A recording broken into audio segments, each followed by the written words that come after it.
al derrumbe, Winnicott, 1963. Asterisco.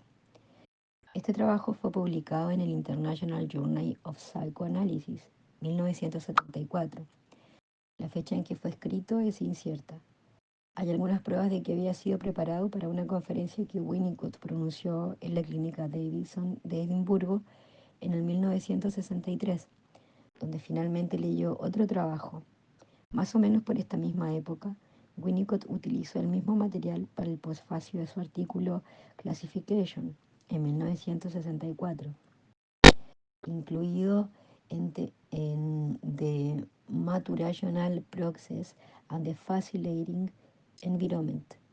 Londres, Hogarth Press, Nueva York, International Universities Press, 1975, en su artículo La psicología de la locura, fechado en el 1965. Winnicott volvió a abordar una dificultad con la que ya se había topado a plantear la idea que subyace en el miedo al derrumbe, a saber si es o no posible experienciar un derrumbe o colapso total de las defensas. Formulación preliminar. Mis experiencias clínicas me han llevado en los últimos tiempos a una nueva comprensión, según creo, del significado del miedo al derrumbe. Mi propósito aquí es enunciar con la mayor simplicidad posible esto, que es nuevo para mí y quizá para otros que trabajan en psicoterapia. Naturalmente, si hay alguna verdad en lo que he de decir, ya los poetas del mundo se han ocupado de ella, pero los destellos de inteligencia que nos brinda la poesía no nos absuelven de la penosa tarea de ir apartándonos paso a paso de la ignorancia en dirección a nuestra meta. En mi opinión, un estudio de este limitado ámbito lleva a reformular varios otros problemas que nos intrigan por cuanto no logramos en la clínica el éxito que quisiéramos. Al final señalaré las ampliaciones de la teoría que propongo para su discusión. Variaciones individuales. El miedo al derrumbe es un rasgo significativo en algunos de nuestros pacientes, pero no en otros. Si esta observación es correcta, de ella puede extraerse la conclusión de que el miedo al derrumbe se vincula con la experiencia previa del individuo y con factores ambientales aleatorios. Al mismo tiempo, cabe suponer que hay en este miedo en común denominador que indicará la existencia de fenómenos universales.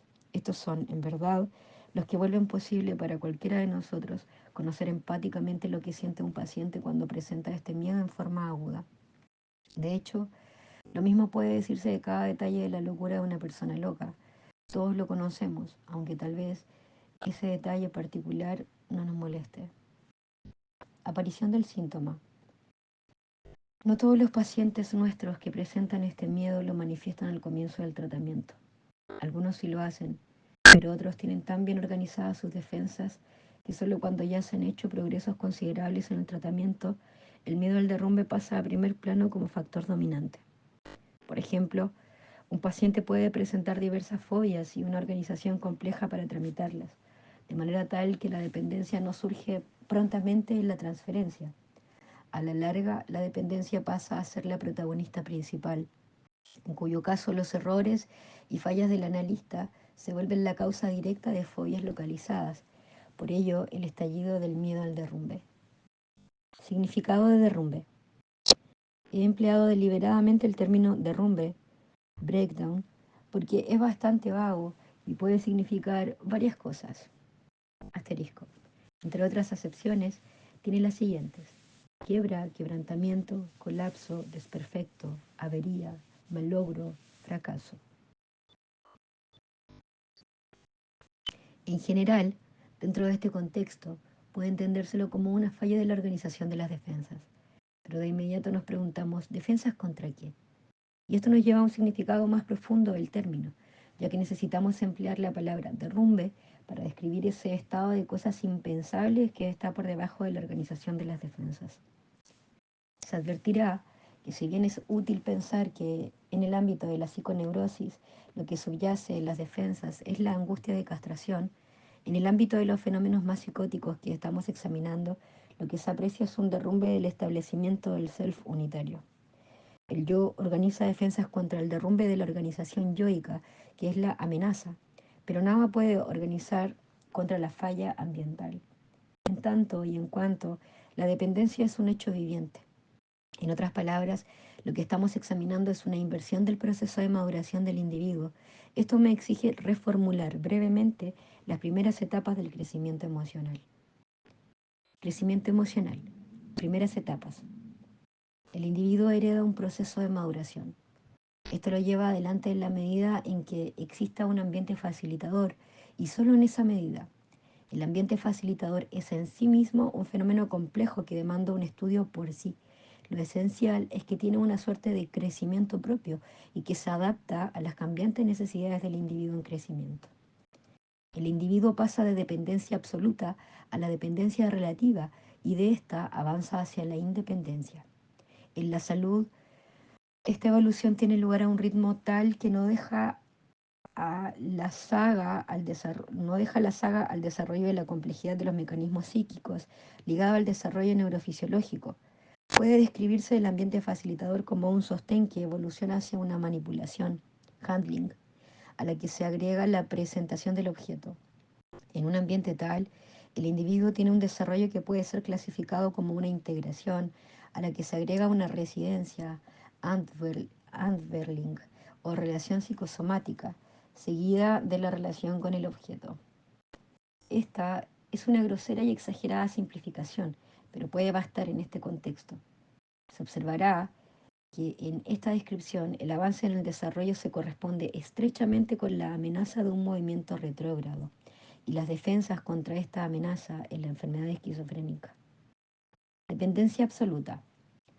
Debe recordarse que en la época de la dependencia absoluta, en que la madre cumple la función de yo auxiliar, el bebé aún no ha separado lo distinto de mí de lo que es parte de mí, lo cual es imposible que suceda en forma independiente del establecimiento de mí. Agonías primitivas.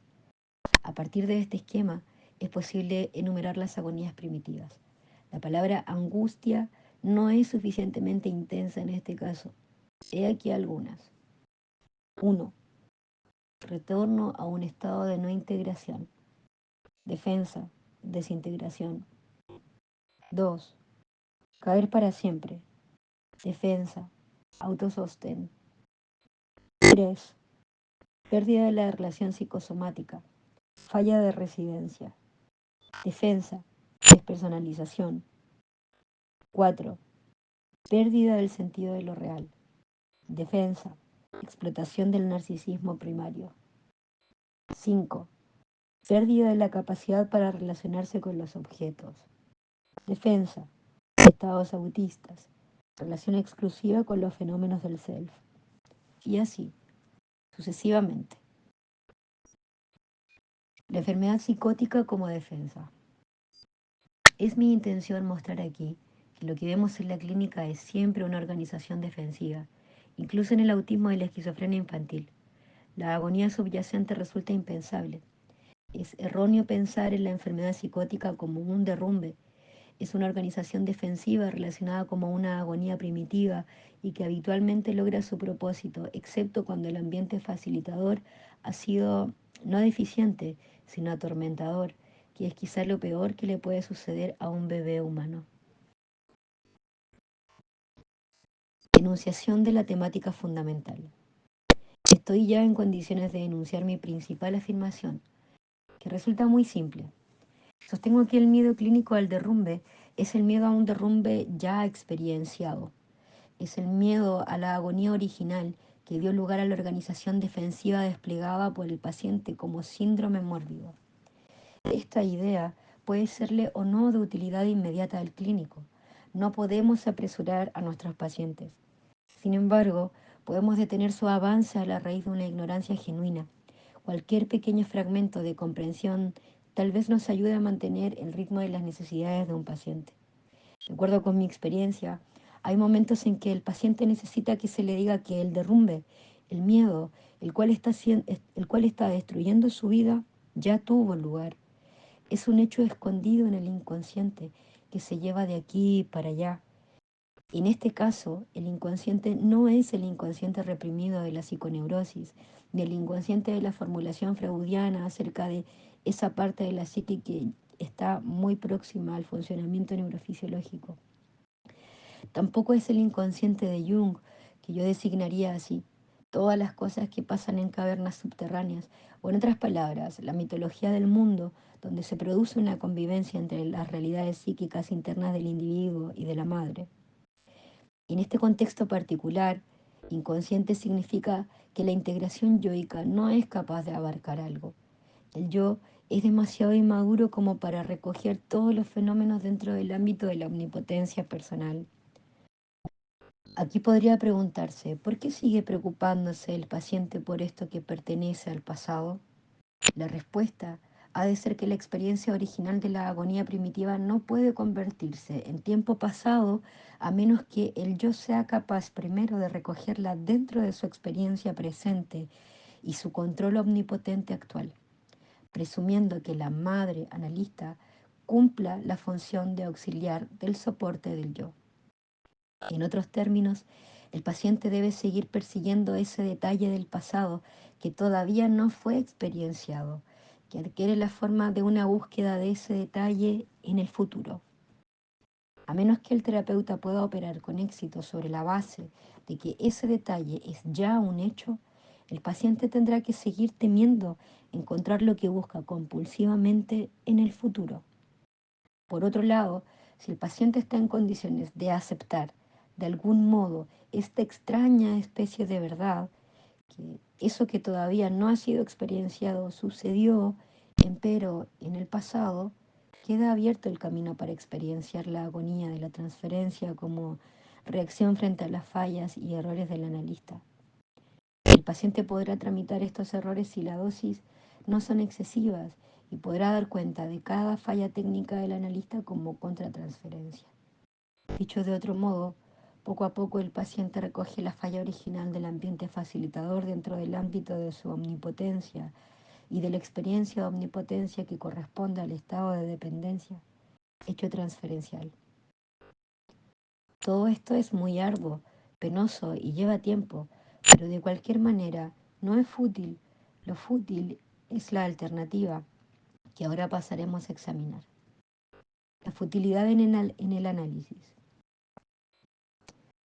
Debo dar por sentada la comprensión y aceptación del análisis de la psiconeurosis, basándome en este supuesto. Diré que en los casos que estoy examinando, el análisis empieza bien y sigue bien. No obstante, lo que ocurre es que el analista y el paciente entran en convivencia y pasan unos buenos ratos haciendo un análisis psiconeurótico, cuando en rigor la enfermedad es psicótica. Una y otra vez, la pareja analítica se muestra complacida por lo que ambos logran juntos. Fue válido, fue inteligente, fue cómodo a raíz de la convivencia, pero cada presunto avance termina en una destrucción. El paciente rompe y se pregunta, ¿y ahora qué? Lo cierto es que el avance no fue tal. Fue un nuevo ejemplo del juego al que se entregó el analista, de hacer que el paciente postergase la cuestión fundamental. ¿Y quién puede echarle la culpa al paciente o al analista? A menos que, desde luego, que pueda haber un analista que mantenga al pez psicótico en el extremo de una larguísima línea de pesca psiconeurótica y confíe en evitar que al final el pez sea atrapado gracias a alguna treta del destino, como la muerte de uno de los dos o falta de dinero. Debemos suponer que tanto el paciente como el analista en verdad desean que el análisis termine, pero hete aquí que no hay final posible a menos que se toque fondo, a menos que lo temido sea experienciado. De hecho, una de las salidas para el paciente consiste en sufrir un derrumbe, físico o psíquico, y esto puede funcionar muy bien. Sin embargo, la solución no es suficientemente buena si no incluye la comprensión y el insight analítico y del paciente. Y lo cierto es que muchos de los pacientes a quienes aquí me refiero son personas valiosas que no pueden darse el lujo de derrumbarse en el sentido de tener que ser llevadas a un hospital psiquiátrico. La finalidad en este artículo es llamar la atención hacia la posibilidad de que el derrumbe ya haya sucedido cerca de los inicios de la vida del individuo. Este necesita recordarlo, pero no es posible recordar algo que no ha sucedido aún. Y esta cosa del pasado no ha sucedido aún porque el paciente no estaba allí para que sucediese. La única manera de recordar, en este caso, es que el paciente experiencie por primera vez esta cosa del pasado en el presente. Vale decir, es la transferencia. Esta cosa pasada y futura pasa a ser entonces un asunto del aquí y ahora, y es experienciada por el paciente por primera vez. Este es el equivalente del recordar, y el resultado equivale al levantamiento de la represión en el análisis del paciente psiconeurótico, el análisis freudiano clásico. Otras aplicaciones de la teoría. Miedo a la muerte. No son necesarias muchas modificaciones para transferir la tesis del miedo al derrumbe a un miedo específico a la muerte. Este miedo es quizá más corriente y está incorporado a las enseñanzas religiosas sobre un más allá, como para negar el hecho de la muerte. Cuando el miedo a la muerte es un síntoma significativo, la promesa de un más allá no brinda alivio, y la razón de ello es que el paciente busca compulsivamente la muerte. De nuevo, lo que busca es la muerte que ya sucedió, pero no fue experienciada. Cuando Keats decía encontrarse a medias enamorado de una muerte tranquila, estaba según la idea que aquí expongo, anhelando el sosiego que tendría si pudiese recordar que había muerto, pero para recordar se debe experienciar la muerte en el presente. La mayoría de mis ideas que inspiran en mis pacientes, y debo reconocer mi deuda al respecto, a uno de ellos le debo la frase muerte fenoménica. Lo sucedido en el pasado fue la muerte como fenómeno, pero no como clase de hechos que nosotros observamos. Muchos hombres y mujeres se pasan la vida preguntándose si para ellos sería una solución el suicidio, o sea, entregar el cuerpo a una muerte que ya le ha sobrevenido a la psique. Sin embargo, el suicidio no es una respuesta, sino un gesto desesperado. Ahora comprendo por primera vez lo que me quiso decir una paciente esquizofrénica que se suicidó, cuando me dijo, todo lo que le pido es que me ayude a suicidarme por la razón correcta y no por una razón equivocada. No lo logré y se mató desesperada de hallar una solución. Su propósito, ahora lo veo, era lograr que yo anunciase que ella había muerto en su temprana infancia. Creo que sobre esta base, ella y yo habríamos conseguido que ella postergase la muerte del cuerpo hasta que la vejez se cobrara su tributo. Así concebida como algo que le aconteció al paciente, pero cuando éste no era lo bastante maduro para experienciarlo, la muerte tiene el sentido de una aniquilación. Es algo así como el desarrollo de una pauta tal que la continuidad del ser que vio interrumpida por las reacciones infantiles del paciente ante la intrusión de factores ambientales, posibilitada por fallas del ambiente facilitador. En el caso de la paciente a que aludí, los problemas empezaron en fecha muy temprana, ya que hubo un percatamiento prematuro, suscitado antes de nacer por el pánico de la madre, a lo cual debe añadirse que el nacimiento se complicó debido a una placenta previa no diagnosticada. Vacío. Mis pacientes me muestran a sí mismos que es posible ver a través de estos mismos lentes el concepto de vacío. En algunos pacientes es menester experienciar el vacío, y este vacío pertenece al pasado, a la época anterior a aquella a la que el grado de madurez hizo posible experienciar el vacío. Para entender esto, es preciso pensar no en un trauma, sino en que no pasará nada cuando algo provechoso podría haber pasado. A un paciente le es más fácil recordar un trauma que recordar que nada pasó cuando podría haber pasado.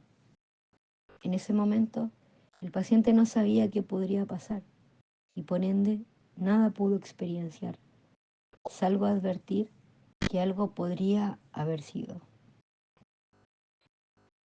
Ejemplo. Ilustraré esto con una frase del tratamiento de un paciente, una joven mujer que yacía inútilmente en el diván sin decir otra cosa que en este análisis no pasa nada. En la etapa que estoy describiendo, la paciente había proporcionado material en forma indirecta, de modo tal que yo estaba enterado de que probablemente ella estuviera sintiendo alguna cosa. Pude decirle que ella había estado experimentando sentimientos y su gradual desaparición, de acuerdo con una pauta propia de ella que la desesperaba. Esos sentimientos se vinculaban con la sexualidad y la feminidad. No se manifestaban clínicamente. En la transferencia, yo era en ese momento la causa, o casi, de que su sexualidad femenina se viniera a la psique. Cuando esto fue adecuadamente formulado, tuvimos en el presente un ejemplo de lo que ya le había acontecido a ella innumerables veces. En su caso lo simplificaré en aras de la descripción. Había un padre que al comienzo, cuando ella era pequeña, rara vez se hacía presente en el lugar, y cuando venía no quería saber nada con el ser femenino de su hija, ni le daba nada a modo de estímulo masculino. Ahora bien, el vacío es un requisito previo del anhelo de recibir algo dentro de sí. El vacío primario significa simplemente antes de empezar a llenarse. Para que este estado sea significativo, se precisa madurez considerable. En el tratamiento, el vacío es un estado que el paciente intenta experienciar, un estado del pasado que no puede recordarse a menos que sea experienciado en el presente por primera vez. En la práctica, la dificultad reside en que el paciente siente temor ante el carácter atroz de ese vacío y a manera de defensa organiza un vacío controlado, no comiendo o no aprendiendo, o bien la llena cruelmente con una avidez compulsiva que lo hace sentirse loco. Si es capaz de alcanzar el vacío mismo y tolerarlo, gracias a su dependencia del yo auxiliar del analista, puede iniciarse una incorporación como función placentera. Puede entonces comenzar un comer que no es una función disociada o escindida como parte de la personalidad. Asimismo, de este modo, pueden hacer comenzar a aprender placenteramente algunos de nuestros pacientes que no lograban hacerlo antes. La base de todo aprendizaje, así como comer, es el vacío, pero si ésta no fue experienciada como tal al comienzo, se convierte en un estado temido, aunque perseguido compulsivamente. No existencia. El afán de no existencia personal puede examinarse de la misma forma. Se comprobará que en este caso la no existencia es parte de una defensa. La existencia personal está representada por los elementos proyectivos y el individuo intenta proyectar todo lo que pudiera ser personal. Puede tratarse de una defensa relativamente compleja, cuya finalidad es evitar la responsabilidad en la posición depresiva o la persecución, en lo que yo llamaría la etapa de autoafirmación, o sea, la etapa del yo soy, con el corolario inherente, yo repudio todo lo que sea distinto de mí. Aquí conviene recordar como ejemplo el juego infantil en el que el niño dice al otro: yo soy el rey del castillo, tú eres un sucio, bribón. Asterisco. Sobre este término, véase la nota del autor en la página 142. En las religiones, esta idea puede presentarse en el concepto de ser uno con Dios o con el universo. Puede verse refutada esta defensa en los escritos y enseñanzas existencialistas, donde se hace un culto del existir, una tentativa de contrarrestar la tendencia personal a la no existencia que forma parte de una defensa organizada. En todo caso, puede haber un elemento positivo, o sea, un elemento que no sea una defensa. Cabe sostener que solo a partir de la no existencia, la existencia puede comenzar. Es sorprendente advertir cuán precozmente, aún antes del nacimiento y por cierto en su transcurso, puede ser movilizado el apercibirse o un yo prematuro. Pero el individuo no puede desarrollarse a partir de una raíz yoica si ésta se halla divorciada de la experiencia psicosomática y del narcisismo primario. Precisamente en este punto se inicia la intelectualización de las funciones yoicas. Cabe apreciar que todo esto es temporalmente muy anterior al establecimiento de algo que sea dable denominar el self. Resumen, he intentado mostrar que el miedo al derrumbe puede ser el miedo a un hecho pasado que aún no ha sido experienciado. La necesidad de experienciarlo es equivalente a la necesidad de recordar que se presenta en el análisis de psiconeuróticos. Esta idea es aplicable a otros miedos conexos y he mencionado el miedo a la muerte y a la búsqueda del vacío.